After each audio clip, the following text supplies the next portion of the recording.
Le pasteur John, c'est mon grand frère. Il était un homme de grand cœur.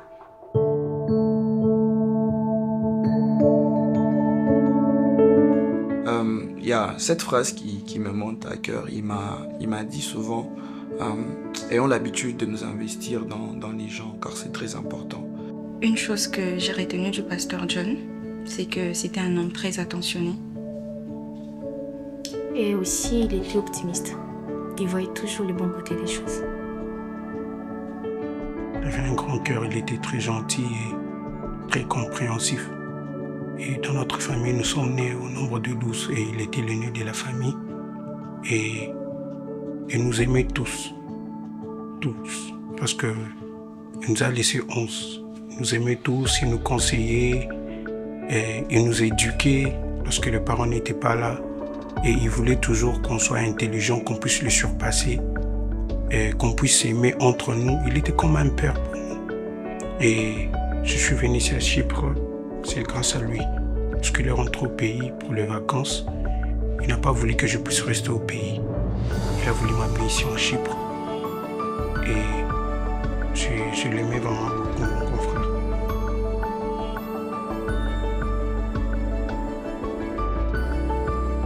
Pasteur John me représentait beaucoup pour nous. J'ai jamais oublié, quelques temps avant notre mariage,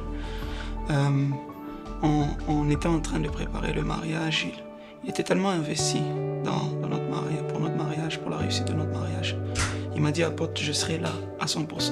Il m'a fait un chant pour le mariage et la soirée, je ne savais pas comment ça allait se passer. Et je m'étais rendu compte que les amis que j'avais, parce que lui, je le considérais comme un jeune frère en termes d'âge, mais un collègue en termes de service divin. Et alors que les amis étaient fatigués, le prophète Sylvain, le pasteur Rika, parce qu'ils avaient beaucoup travaillé, le pasteur John a pris le micro à la soirée, il a commencé à animer la soirée et c'était merveilleusement bien. Et il ne cessait de me répéter cette phrase, Pasteur Yo Bongi Karana Mutuka Neti Mama Abi. Parce que mon épouse avait l'habitude de venir à la maison et de cuisiner pour nous, alors qu'on habitait ensemble et ça le réjouissait. Et on peut retenir de lui beaucoup de choses. Si on peut les énumérer ici, on ne pourra pas finir aujourd'hui. Et la dernière chose que l'on peut retenir de lui, c'est sa capacité à s'oublier pour les autres.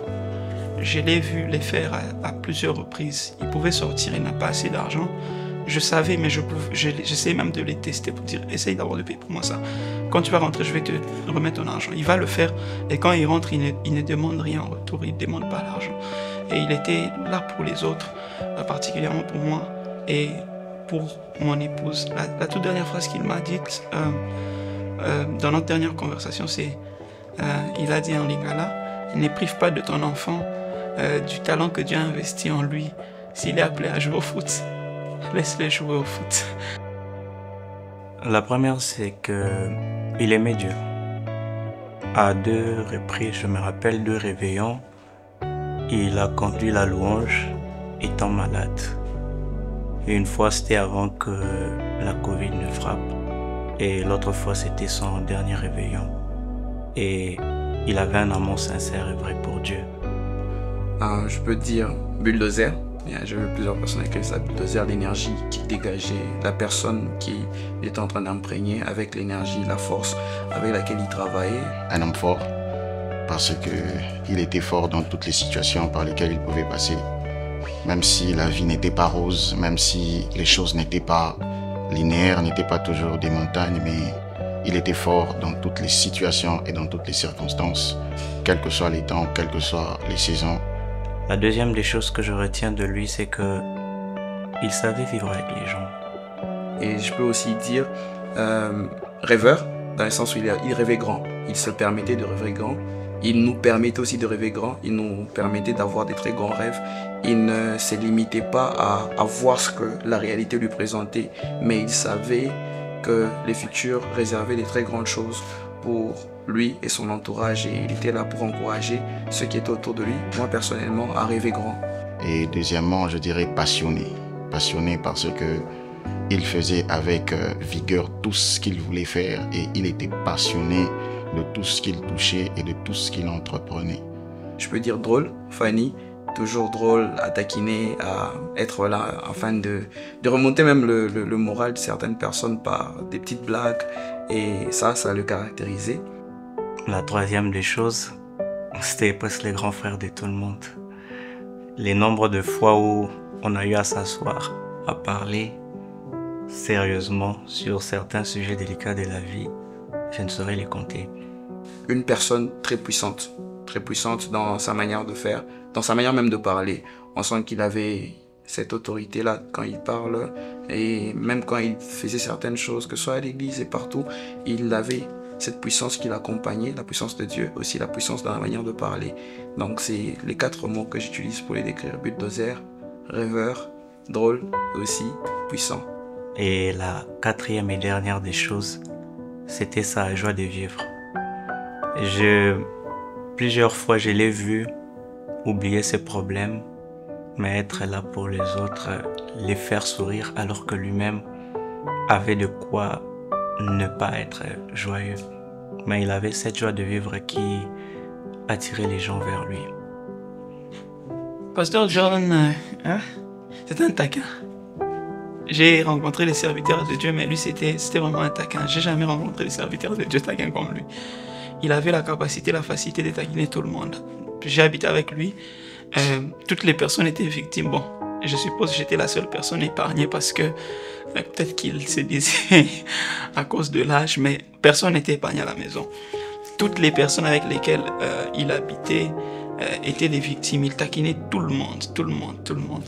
Et la deuxième des choses, c'était quelqu'un qui était au service des autres. Je pouvais les voir sortir même de la maison à des heures tardives pour les autres. Et la troisième des choses, ça, je pense que toutes les personnes qui vont suivre cette vidéo ne vont pas me contredire. Il avait la libéralité. Il avait la libéralité, il avait la facilité à donner. Et la quatrième qualité, ce qu'il était prêt à servir son Dieu. Voilà, c'est un peu ça.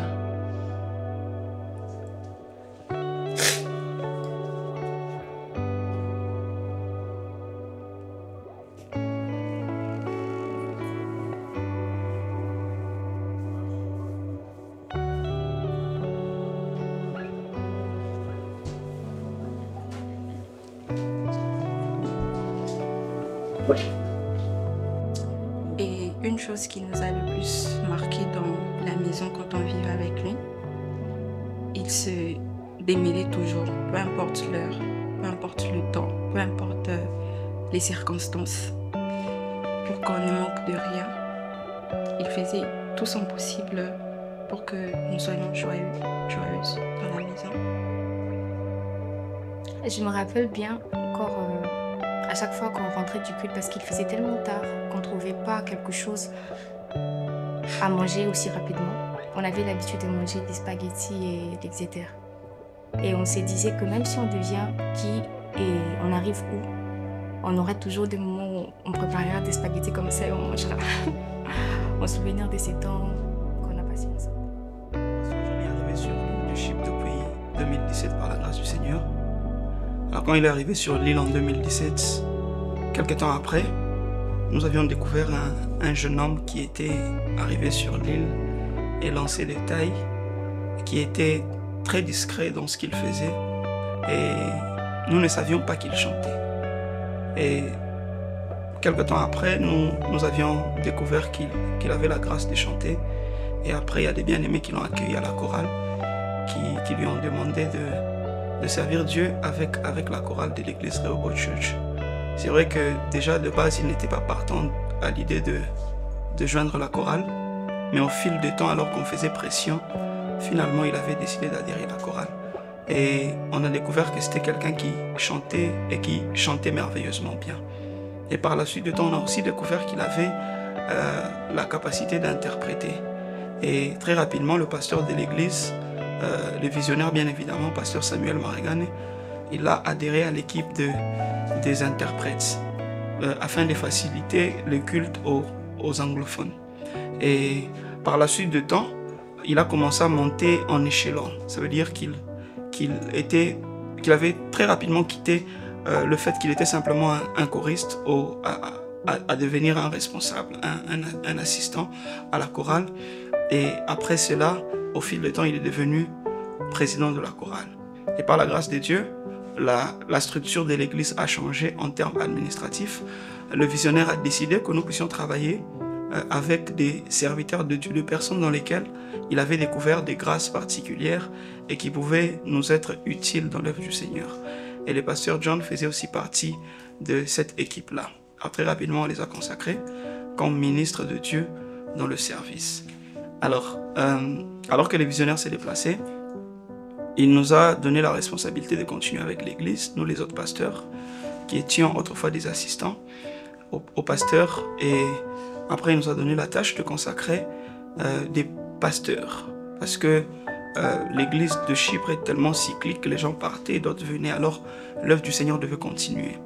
Alors les pasteurs, les visionnaires nous a donné des noms, nous avions prié pour les noms et nous étions convaincus pour les noms.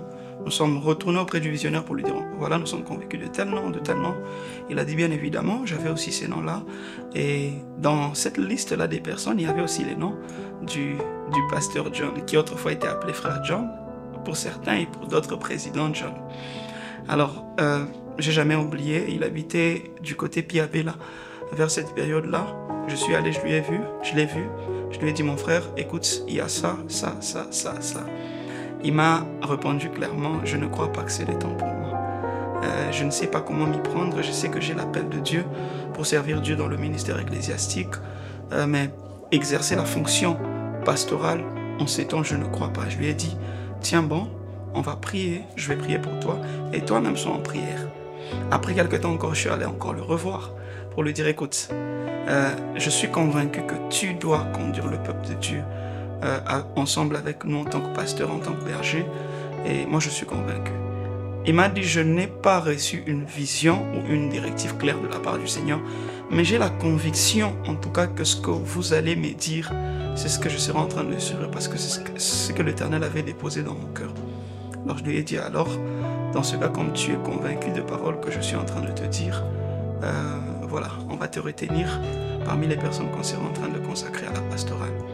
Alors il était ok avec ça, on a prié, on a continué à prier, on a continué à prier. Et il ne cessait de me rappeler ces phrases apôtres, parce qu'il m'appelait apôtre. Merci parce que tu as cru en moi, merci parce que tu as cru en moi, merci parce que tu as cru en moi. Moi-même j'ai perdu courage, j'ai perdu force, je ne savais pas comment ça allait se passer, mais merci parce que tu as cru en moi.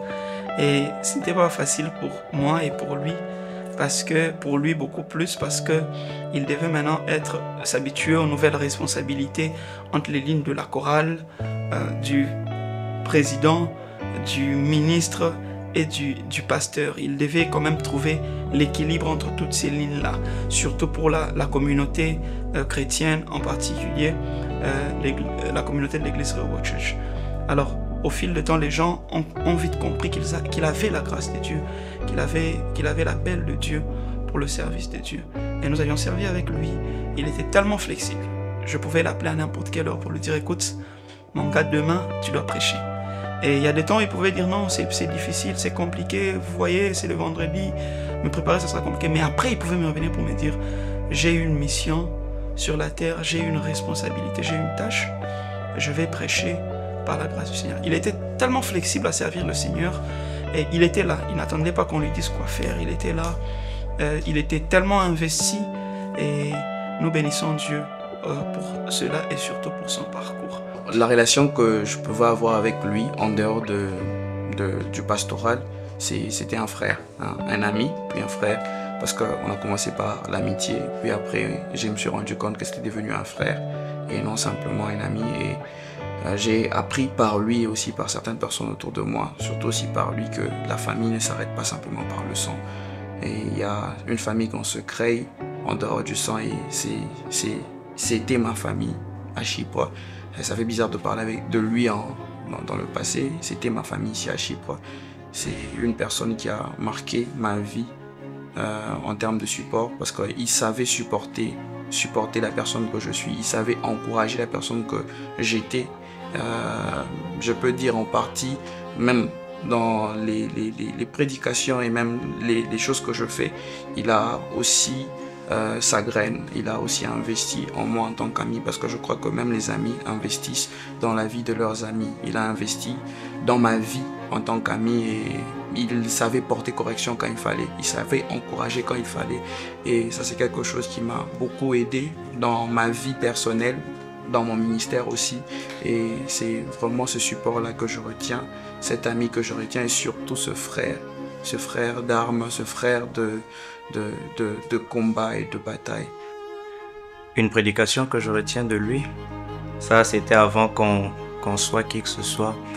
Avant qu'il soit pasteur, il était simplement adorateur. C'était un culte des ouvriers dans les années 2017 ou 2018 comme ça. Il a parlé de quelque chose. Le thème c'était « L'ouvrier mérite son salaire ». Je n'ai jamais oublié, je crois que les anciens peuvent se rappeler. L'ouvrier mérite son salaire et je crois que de partout où il est, il mérite le salaire pour tout ce qu'il a accompli dans nos vies et dans les vies de toutes ces personnes, que son âme repose en paix. À propos de sa maladie, lorsqu'il est rentré au pays, lorsqu'il a fini ses études, il est rentré au pays, j'étais pas avec lui, il est rentré seul, il m'a laissé à Chypre. Et la personne qui m'a parlé de sa maladie, c'était le plus jeune frère qui vient après moi, il s'appelle Promesse. Il m'a dit que la maladie avait commencé comme une petite carie dentaire à l'intérieur ici. Et lorsque je parlais avec lui-même, il m'avait envoyé une photo, il m'a montré l'IDER dans la maladie Ngoyango Bandi. J'ai vu ça, j'ai dit c'est quoi, il m'a dit je ne sais pas, je dois aller à l'hôpital faire des examens et puis on va voir si c'est quoi. Et il est parti à l'hôpital au pays, on a examiné, on a dit que c'était un cancer. Et on a eu à faire l'opération au pays. L'opération s'est bien passée, on avait dit merci à Dieu. Après l'opération, il a fait 4 jours et la maladie a encore recommencé. C'est là que les docteurs ont décidé, ils ont parlé avec les parents. Ils ont dit aux parents qu'on doit l'envoyer en Inde pour des soins appropriés. Il est parti en Inde, il a commencé les traitements là-bas. Il a eu encore à faire une autre opération. Il est resté dans le coma pendant 4 jours. Il ne parlait pas, il ne bougeait pas. Comme Dieu était fidèle, comme Dieu était avec lui, il s'est relevé, il est sorti du coma et l'opération s'était encore très bien passée. On avait remercié encore Dieu pour ça. Et je me rappelle, j'ai parlé même avec lui, je lui ai dit que je dois passer à l'église témoigner pour ce que tu as fait dans ta vie. Et je lui ai dit, comme il était chanteur, je lui ai dit, trouve-moi une chanson que tu vas me donner. Même si je ne sais pas chanter, je vais quand même essayer de chanter et témoigner pour ce que tu as fait dans ta vie. Et il m'a dit que non, il faut patienter encore, je ne suis pas encore bien rétabli. Il y a encore des traitements que je dois suivre. Et j'ai dit d'accord, mais quand même, moi, je vais passer à l'église témoigner parce que j'avais perdu mon boulot même. Dieu, comme il est fidèle, j'avais encore retrouvé mon boulot et j'avais recommencé, j'avais témoigné pour ça. Et après quelques mois, il était toujours en Inde, il continuait des traitements et il prenait des médicaments parce qu'il y avait trop de douleurs qui le dérangeaient, après tout ça et autres, au niveau des bas-ventres, il avait vraiment de fortes douleurs. Et j'ai parlé avec les parents. Je me rappelle, c'était le dimanche, le samedi. Je parlais avec les parents, je leur ai dit que nous, on doit commencer à prier pour notre grand frère, en étant une famille. Et j'ai commencé à organiser des séances de prière chaque nuit. J'ai appelé papa et maman, on priait pour lui. J'ai connu les pasteurs John, premièrement par ma présidente de l'époque, Vinciane Campagne. Et c'est par là que je l'ai connu d'abord en premier lieu. Et après, il était président de la chorale où mes sœurs œuvraient. Et après, il est devenu vraiment très proche de la famille, que même quand la présidente Vinciane est partie, alors c'est comme si elle m'avait laissé sous sa responsabilité. Alors c'est comme ça que moi j'ai connu les pasteurs et c'est là qu'on a vraiment commencé à tisser une relation vraiment profonde en termes d'encadrement d'un grand frère. Il venait à la maison et c'est quelqu'un qui savait faire parler un cœur et c'est comme ça que nous sommes devenus très proches. J'étais à la maison, j'étais en train de faire la vaisselle. Alors il a appelé comme d'habitude. Et j'ai pris l'appel, c'était un appel vidéo. Parce que déjà, il faut savoir qu'avant, il avait un problème avec sa masse. Il avait eu d'ailleurs à se débarrasser de la masse de lui-même. Et je me rappelle, on était sur appel vidéo et tout. Il me montrait comment il y avait vraiment du sang parce qu'il ne les prenait pas pour quelque chose de très grave. C'est vrai que ça faisait mal, mais ce n'était pas aussi grave que ça. Et il a subi sa première opération d'abord, sans que l'on sache s'il s'agissait de quoi. Et après l'opération, il allait mieux. Et c'est le jour qu'il m'a appelé. J'étais en train de faire la vaisselle et je pense que j'avais quelque chose à lui raconter. Et je me suis mise à parler, mais j'ai remarqué qu'il ne réagissait pas comme d'habitude. Alors, je me suis demandé, mais qu'est-ce qui ne va pas? Et c'est là qu'il était en larmes. Je ne peux pas oublier ces jours-là. Il m'a dit, Emmanuelle, j'ai les cancers. Je ne savais pas quoi lui dire. Et je lui ai dit non, ça va aller. Peut-être qu'ils n'ont pas bien fait les tests et tout ce qui va avec. Et c'est là qu'il est allé faire les tests. Ça a été confirmé. C'est quand la décision a été prise pour qu'il aille ailleurs. Et je me rappelle les jours qu'il voyageait, il avait terriblement mal. Parce qu'on lui avait donné des produits pour qu'il puisse subsister pendant le vol et ça lui faisait très mal. Et on s'inquiétait, on se demandait s'il allait arriver et par la grâce de Dieu, il était arrivé. Il est arrivé et on a continué à parler. À un moment, il ne prenait plus les appels en vidéo parce qu'il se disait qu'avec son opération, il n'avait plus le même visage. Il ne voulait plus prendre les appels vidéo. C'était vraiment difficile de l'avoir au téléphone. Mais on parlait par message, on parlait par les appels audio et tout ce qui va avec. L'évolution de la première opération, ça s'est bien passé et on attendait la radiothérapie, si je ne me trompe pas. Et c'est ça qui patientait. Il devait aller changer des villes où c'était plus abordable, où les docteurs étaient aussi plus efficaces. Comment j'ai connu le pasteur John? Déjà, moi, je suis de Magoussa. Donc, je voulais bien revenir à Rehoboth parce que je cherchais une église d'attache.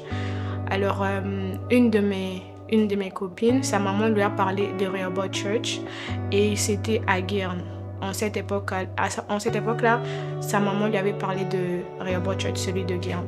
Alors, on était venus. La première fois on est venu, j'avais tellement aimé l'adoration et j'étais vraiment conduit par le Saint-Esprit parce que la manière dont le pasteur John était en train de guider l'adoration, moi je me disais, je vois ça seulement chez les anglophones, je vois seulement chez les Nigériens, comment il adorait en anglais, en français. Et ce jour-là, je me rappelle, j'avais tellement parlé en langue comme jamais et je m'étais dit non, s'il faudrait que je puisse commencer à venir à Guernes seulement pour l'entendre chanter, alors je vais commencer à le faire. Et ça faisait qu'à chaque fois que je pouvais vraiment venir à Guernes, je venais. Et je me disais que je préfère encore venir au culte de lundi. Et il s'est fait qu'un jour, après le culte, on m'a dit le ministre John te cherche. Et moi je me disais, c'est qui le ministre John? C'est qui le ministre John? Il est venu derrière moi, il m'a dit s'il te plaît, je te cherche, j'ai besoin de toi, comment vous allez? Et il m'a dit, j'ai dit je vais bien, et vous? Il a fait oui. Et puis il a dit, comment vous n'avez pas mon numéro? Prenez mon numéro, on va commencer à parler. Donc c'est ce jour-là que j'ai fait sa connaissance et on a commencé à échanger. Et le lundi, c'est le jour où je connais sa mort, c'était le 7 avril 2025. J'ai été parti au travail, je suis allé au travail. Après le travail, je suis rentré à la maison, je me suis préparé, je suis parti à l'église. Et j'ai prié et puis je suis rentré à la maison. Je fais à manger, j'ai appelé les parents. On a discuté un peu avec les parents, tout ça. Et papa m'a demandé, aujourd'hui on ne va pas prier. J'ai dit non, on va prier, je finis juste à manger et puis on va prier. Il était 20h. J'ai mangé, j'ai fini et soudain, je vois mon père qui m'appelle. Je prends l'appel comme ça, c'était déjà 22h, heure d'ici, de Chypre. Et je mets le téléphone à l'oreille, je dis allô. Papa me dit, Pascal, il y a John Waf. Il a parlé en Tchoulouba. J'ai dit quoi? Il a dit il y a John Waf et puis il a raccroché. Ce qui signifie en français, il y a John est mort. Là où j'étais, j'étais vraiment KO. J'avais perdu tout sens. J'avais eu peur, j'avais eu froid, chaud en même temps. J'ai dit, Seigneur, tu ne peux pas faire ça à ton serviteur. Seigneur, tu nous avais promis qu'il va se rétablir. Qu'est-ce qui s'est passé? Je n'ai pas pleuré, mais j'avais très mal au cœur. Très mal. Et je suis resté allongé par terre pendant un moment. Et j'ai essayé d'appeler son numéro, mais il ne répondait pas. Donc, c'est un peu ça. Et ce que je peux retenir de mon grand frère est qu'il aimait bien servir Dieu. Et il servait Dieu vraiment. Il avait confié toute sa jeunesse à Dieu. Il a commencé à servir Dieu depuis le pays. Et il a toujours été un modèle pour moi. Un exemple pour moi. Je l'enviais beaucoup. Je l'enviais beaucoup et j'avais vraiment envie d'apprendre encore plus sur lui parce que j'apprenais aussi. C'était un chantre, un pasteur. Il était un homme à tout faire, un interprète à l'église. Il faisait tout. Et c'est vraiment un modèle pour moi. Il chantait bien, j'aimais bien la manière dont il chantait pour Dieu. Et il nous a montré vraiment la voie de Dieu. Et j'espère que là où il est, Dieu va le recevoir dans sa gloire. Merci beaucoup. Alors, on a eu à parler samedi par appel et on a échangé dimanche. Il m'a laissé un message. Je pense que j'avais même partagé un sujet de prière avec les autres. Lundi, j'ai essayé de l'appeler, je n'arrivais pas à la voir. Et là, il était 23h si je ne me trompe pas, donc je comptais prendre ma pause au travail. Et c'est là que je reçois l'appel d'un ami, Soumaïli, et il me fait, c'est quoi c'est que j'entends? J'ai dit, quoi? Il me fait, le pasteur John est mort. Je pense que je n'ai jamais pleuré autant dans ma vie. Parce que je ne comprenais pas. Et dès que lui m'a dit ça, je me disais que c'est pas ça, c'est une blague. Et je reçois l'appel de mon amie Rachel et c'est là que je comprends, quand je vois tous les appels entrer, qu'il n'était plus.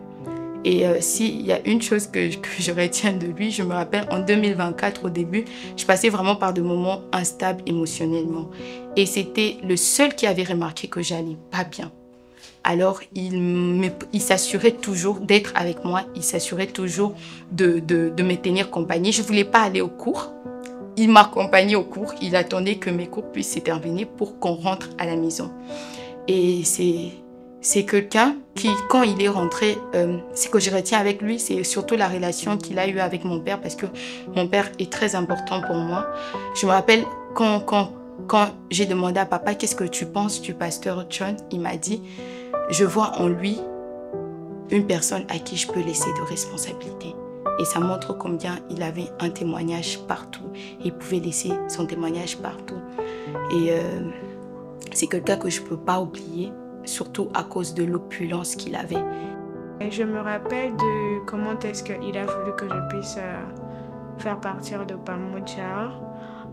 Ce jour-là, on était chez eux, chez Christina, et il m'a dit, Chamba, j'aimerais organiser quelque chose, alors je vais t'en parler pour juste que tu puisses faire partir de l'organisation d'adoration, parce que ça se voit que tu vas bien le faire. Et c'est comme ça que je suis entrée dans Pamoja, et il m'a contacté, il m'a demandé de tenir l'organisation, de voir comment est-ce que ça pouvait bien se passer, mieux se passer, et tenir les réunions, faire un groupe, appeler tout le monde afin que Pamoja 2 se passe bien. J'ai intégré Pamoja, déjà comme tout le monde, je pense, par le pasteur. Un jour, il nous a appelés. Il y avait beaucoup de personnes. Il nous a appelés pour nous parler de la vision. Au départ, c'était juste pour une seule activité. Et on est allé, il nous a vraiment vendu la vision et directement on était dedans. Il nous a parlé de la vision, de l'activité, comment ça devait se passer. Et au départ, je ne sais pas s'il le savait ou pas, mais quand il nous avait parlé, il nous avait dit qu'on fait d'abord cette activité et on verra pour la suite. Et après, on a fait l'activité et c'est comme ça qu'on est vraiment resté dans la vision qu'il nous avait expliquée ce jour-là. Comment j'ai intégré Pamoja Concept? Je me rappelle, c'était après un culte. Il est venu me voir. Il m'a dit qu'il avait un projet, il avait quelque chose qu'il devrait faire et il avait besoin que je sois dans le cœur. Et ensuite, il m'a dit, on va créer un groupe le soir et on va en parler.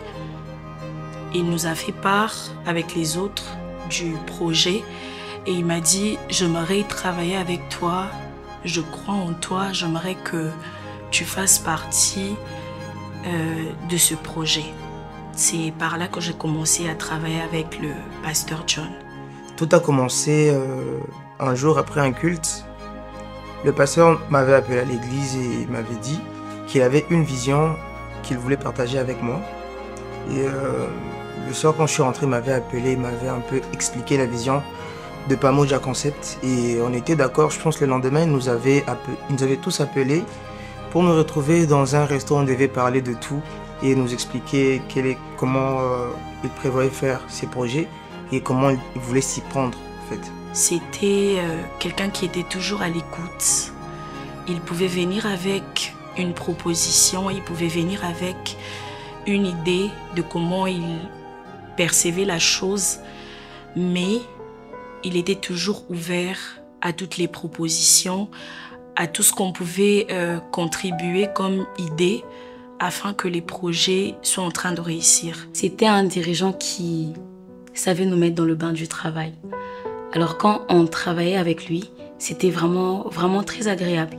Vous sentez que vous êtes vraiment en train de travailler, non seulement le côté spirituel, mais aussi le côté artistique. Et il nous poussait vraiment à nous dépasser dans les deux côtés, spirituels et artistiques. Le pasteur était très exigeant déjà. Il était très exigeant en ce qui concerne le travail. Lui, c'était quelqu'un qui pouvait changer d'humeur en ce qui concerne le travail. Avant la répétition, vous rigolez, mais quand vous commencez à travailler, c'était toute une autre personne. Pourquoi? Parce qu'il privilégiait beaucoup plus l'œuvre de Dieu que toute autre chose. Et c'était quelqu'un qui acceptait beaucoup plus la collaboration parce que il faisait à ce que tout un chacun de nous se sente concerné par le projet, que tu sentes que ces projets ne dépendent que de toi. Alors la chose dans laquelle il était vraiment, vraiment, vraiment exigeant, c'était le travail. Pour lui, il fallait vraiment pas faire les choses à moitié. Soit vous faites quelque chose et vous la faites bien, soit vous ne la faites pas du tout.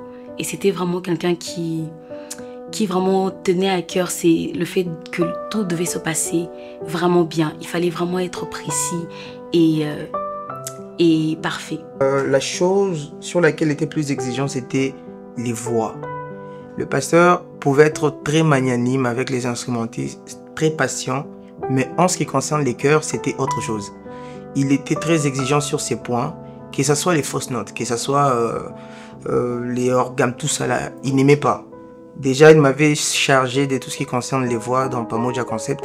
Donc, quand il y avait quelques histoires qui ne se passaient pas bien, donc vous imaginez déjà sur qui est la faute. Non, c'était beaucoup plus sur les chœurs, sur les demi-tons. C'est quelque chose il était tellement sensible que même quand tu te dis, il n'a pas entendu, c'est à ce moment-là qu'il va te démasquer en te disant, Sephora, tu viens de faire une demi-note, Sephora, tu viens de faire quelque chose. Il était vraiment très exigeant de ces côtés-là. Il voulait assez qu'on soit très professionnel. Il nous répétait toujours, on n'est pas à l'église, on n'est pas à la chorale. J'attends de vous que vous soyez de plus en plus professionnel, que vous donnez le meilleur de vous. Ce que je retiens de lui, personnellement, c'est une seule phrase. Il disait toujours, ma petite, c'est comme ça qu'il m'a appelée, il disait, quand tu prends le micro pour chanter, chante comme si c'était la dernière fois que tu allais chanter de toute ta vie. Et jusqu'à aujourd'hui, cette phrase, vraiment, à chaque fois que je preste à l'église ou ailleurs, c'est la phrase qui vraiment me revient et c'est ce qui a vraiment changé ma manière de servir le Seigneur. Lui, personnellement, c'est l'essence des responsabilités. Parce que c'est, je peux dire comme ça, c'est la personne qui qui m'a vraiment donné l'amour du service de Dieu dans les champs. Je me rappelle, c'est la première personne qui m'a donné une chance de prester devant les gens comme ça. Et personnellement, c'est une chose, si aujourd'hui peut-être il y a certaines personnes qui m'ont reconnu, c'est parce qu'il y a eu cet homme qui m'a donné une chance, voilà, de servir Dieu sous sa direction quand il était encore président de la chorale. Et donc personnellement, je retiens que c'était un homme qui aimait Dieu de tout son cœur. Et l'une des plus grandes choses que je remercie vraiment Dieu pour sa vie sur terre, c'est qu'il m'a transmis l'amour de Dieu dans les services et accepté d'être un sacrifice vraiment quand on chante. Il me disait souvent on dit souvent qu'un homme ne pleure pas, un homme ne doit pas pleurer et tout ça. Mais si tu chantes pour Dieu, tu pleurais pour des choses que tu ne comprends pas. Et quand j'avais compris ce qu'il m'avait dit, plusieurs choses ont changé dans la manière de servir Dieu et je ne m'étais senti aussi libre quand je sers mon Dieu. Donc c'était vraiment voilà, un grand frère pour moi déjà, un ami. À un moment, j'oubliais qu'il était pasteur, je l'appelais président, donc la relation était tellement forte que voilà. Toute la gloire à Dieu. Ce que je retiens de lui, c'est que le pasteur m'a appris personnellement à avoir confiance en moi. Parce qu'au début, c'est quelque chose sur lequel je me battais trop. Il m'a redonné confiance par ses mots, par sa manière de parler. Il croyait toujours en moi. Même quand je me disais que j'étais incapable de le faire, il me disait toujours, tu peux le faire, tu es en mesure de te surpasser. Il me disait toujours, tu n'as pas encore atteint ton plein potentiel. C'est-à-dire, tu peux aller au-delà de ce que tu te dis, peut-être tu es limité d'une certaine manière. C'était quelqu'un qui était... C'est quelqu'un qui... C'est quelqu'un qui était là pour les autres. C'est quelqu'un qui avait toujours les mots parfaits. Il avait des phrases parfaites au moment parfait, aux situations parfaites. À n'importe quel moment, on pouvait l'appeler. Il pouvait répondre. Il était toujours là avec des blagues en train de réconforter. Même quand tu n'as peut-être pas envie de rire, rien qu'en voyant son visage, tu pouvais te mettre à rire, tu pouvais directement changer d'humeur. Il apportait de la bonne humeur autour de lui et je pense que tout le monde peut témoigner que c'était quelqu'un de très bien. Alors on a demandé si Pamoja Concept allait s'arrêter. Bon, le visionnaire est parti, mais la vision demeure. Okay, la vision demeure et je crois que par l'Esprit de Dieu, on sera en train de voir comment organiser des activités, des lives et des concerts afin de bénir le peuple de Dieu. Que Dieu nous bénisse.